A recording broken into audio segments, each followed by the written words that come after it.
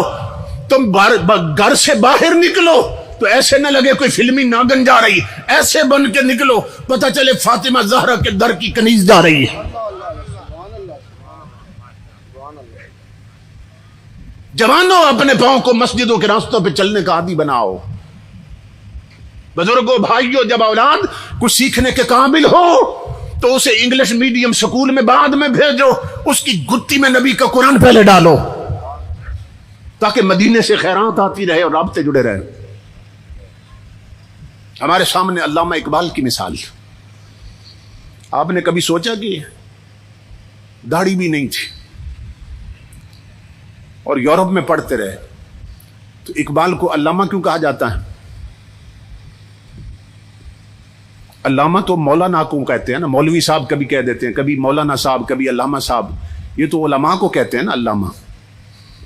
تو اقبال کی داڑھی بھی نہیں تھی تو اس کو علامہ اقبال کیوں کہتے تھے؟ یورپ میں تو قائد اعظم بھی پڑھتے رہے مگر کوئی علامہ محمد علی جناح تو نہیں کہتا.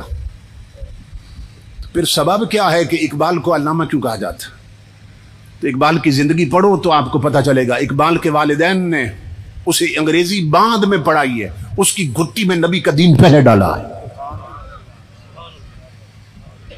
اقبال نے انگریز فلسفیوں کو بعد میں پڑھا، رومی، جامی اور سعدی کو پہلے پڑھا کیونکہ گھٹی میں قرآن تھا اور دین تھا اقبال کی. اس لیے یورپ میں پڑھ کر بھی جب وہاں سے نکلا ہے تو سر جھکا کے نہیں نکلا، سر اٹھا کے نکلا اور اعلان کرتا نکلا ہے خیرہ نہ کر سکا مجھے جلوہ دانش فرنگ، سرما ہے میری آنکھ کا خاک مدینہ و نجف. کہتے یورپ والوں، تمہارے پبوں اور کلبوں میں تمہاری بیٹیوں کے تھرکتے ہوئے ننگے جسم بھی اقبال کو اپنی طرف مائل نہیں کر سکے. کیوں کہ بچپن میں ماں نے آنکھوں میں سرما ہی خاک مدینہ کا لگایا تھا.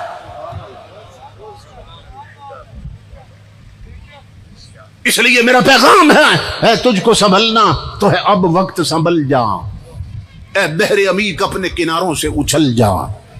غافل تجھے پا کر لے آئے ہیں پھر جال، تو باز ہے بلبل نہیں بستان سے نکل جا. باطل سے نہ ڈر، جنگ کے میدان میں اتر جا. رکھ حق پہ نظر، ماہو سریا سے گزر جا. کہ تجھ کو حسین ابن علی نے یہ وصیت، مرنا ہے تو ڈر موت سے، جینا ہے تو مر جا. تقدیر الہی کے نوشتے بھی وہی ہیں، اللہ بھی وہی، اس کے فرشتے بھی وہی ہیں. اتریں گے ملائک تیری امداد کو اب بھی، گر ذات خدا سے تیرے رشتے بھی وہی ہیں. اپنے رشتے حضور سے پھر سے بحال کیجئے. تاجدار کائنات کا فیض آج بھی جاری و ساری، جو اہل ہیں حضور آج بھی انہیں نواز رہے. سب پہ نگاہ رحمت لگی. اپنی جھولیاں پھیلا کر حضور سے خیرات مانگیے. چمک تجھ سے پاتے ہیں سب پانے والے، میرا دل بھی چمکا دے چمکانے والے. تو زندہ ہے واللہ، تو زندہ ہے واللہ، میری چشم عالم سے چھپ جانے والے. اللہ رب العزت ان بھائیوں کو جنہوں نے اس پروگرام کا اہتمام کیا اور ہمیں جمع کیا اور اتنی محنت کی، وہ سب آپ کے سامنے ہے. اللہ رب العزت انہیں اجر عظیم عطا فرمائے، ان کی مسائی جمیلہ کو شرف قبولیت سے نوازے اور انہیں لمبی عمر بالخیر عطا فرمائے. اور یہ جو نوکری اللہ ان سے لے رہا ہے، ان کی نسلوں میں یہی نوکری چلتی رہے اور قیامت تک اللہ رب العزت ان گھرانوں پر اپنا رحم فرمائے. وما علینا الا البلاغ. واقعہ سنایا تھا آپ نے میں نے سنا صاحب سے داتا رحمۃ اللہ تعالیٰ علیہ کا اور اقبال کا علامہ اقبال کا اور جو مہمان والا واقعہ ذرا وہ تو ذرا دوبارہ امام صاحب ہو جائے. یہ ایک واقعہ فرما رہے کسی خطاب میں سنا انہوں نے تو فرماتے ہیں کہ وہ سنا دیں تو میں عرض کر دیتا ہوں اختصار سے. وہی بات ہے حضور کی خیرات جاری و ساری ہے. جس کی ڈوریاں پکی ہوتی ہیں اس کو خیرات ملتی رہتی. امام الانبیاء کے غلاموں علامہ اقبال کے نوکر کا بیان ہے اور یہ بات مجھے سب سے پہلے حضرت مولانا عبدالستار خان نیازی رحمۃ اللہ علیہ نے بتائی تھی کہ آپ فرماتے ہیں کہ ہم اقبال کے نوکر سے خود ملے تھے. یہ علامہ مولانا عبدالستار خان نیازی رحمۃ اللہ علیہ یہ قائد اعظم محمد علی جناح کے ورکروں میں سے تھے, مسلم لیگ کے ورکروں میں سے تھے. تاریخ پاکستان میں ان کی بڑی خدمات. تو وہ فرماتے ہیں کہ میں نے اقبال کے نوکر سے پوچھا کہ کوئی بات سناؤ جو آنکھوں سے دیکھی ہو. اقبال کا نوکر کہنے لگا کہ میں سویا ہوا تھا اپنے کمرے میں, رات کے 2, 3 یا 4 بجے کا وقت ہوگا کہ علامہ اقبال نے مجھے آ کے جگایا اور مجھے فرمانے لگے کہ میرے ایک معزز مہمان آئے ہیں تو اٹھو ان کے لیے کہیں سے تازہ لسی بنوا کے لاؤ. کہتے میں اٹھا, میں حیران ہوا کہ اس وقت مہمان آئے ہیں اور لسی پینا چاہتے ہیں. یہ بڑی عجیب بات, اس وقت لسی کہاں سے ملے گی؟ وہ کہتے ہیں میں کچن کی طرف گیا, میں نے کہا برتن لے کے تو جاتا ہوں, نکلتا ہوں, دیکھتے ہیں کہاں سے ملتی. تو اقبال نے کہا برتن میں خود دوں گا. تو اقبال نے برتن خود دھویا اپنے ہاتھوں سے اور مجھے کہا کہ جاؤ کہیں سے لسی لے کے آؤ. میں برتن لے کے گھر سے نکلا اور جب نکلا تو میں نے کہا دیکھو تو صحیح مہمان کون آئے. جب کمرے میں جھانکا تو روشنیوں سے ملتا جلتا ایک انسان بیٹھا تھا جس کے چہرے پر نور کی بارش ہو رہی تھی اور جس کے چہرے کی چمک نے کمرے کو منور کر دیا تھا. کہتے ہیں میں باہر نکلا, آنکھیں ملتا جا رہا تھا, اس وقت لسی کہاں سے ملے گی.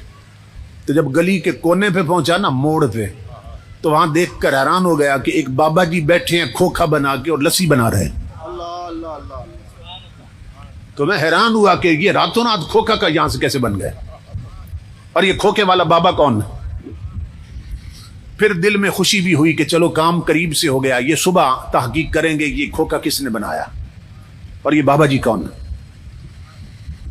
کہتا میں نے انہیں لسی کے لیے کہا, انہوں نے تازہ لسی بنا دی مجھے. تو میں نے کہا کہ پیسے کتنے ہیں؟ تو وہ ہنس کے فرمانے لگے لے جاؤ, اقبال سے ہمارا معاملہ چلتا رہتا ہے. تو میں حیران ہوا کہ یہ بابا جی اقبال کو بھی جانتے ہیں. خیر میں لسی لے کے آ گیا. اقبال نے برتن مجھ سے پکڑا اور اندر مہمانوں کو پیش کی. میں اپنے کمرے میں بیٹھا تھا اور سوچ رہا تھا کہ اب مہمان رات رکتے ہیں یا چلے جائیں گے, ابھی کیا صورتحال بنتی. تو میں نے محسوس کیا کہ مہمان اٹھے ہیں واپس جانے کے لیے. اقبال کے سینے لگے, اقبال کا ماتھا چوما انہوں نے اور دروازے سے نکلے. میں نے اقبال کو آواز دی, میں نے کہا علامہ صاحب میں دروازے کنڈی لگا دیتا ہوں, آپ آرام فرمائیں. کنڈی لگانے کی بجائے میں گلی میں چلا گیا. میں نے کہا دیکھو تو صحیح مہمان اس وقت آئے تھے, یہ کون ہے, کدھر جاتے ہیں؟ تو اقبال کا نوکر کہتا ہے میں نے جب دیکھا تو اللہ کی عزت کی قسم انہوں نے ایک قدم اٹھایا اقبال کے دروازے سے اور دوسرا قدم گلی کے آخری کونے میں رکھ دیا اور غائب ہو گئے.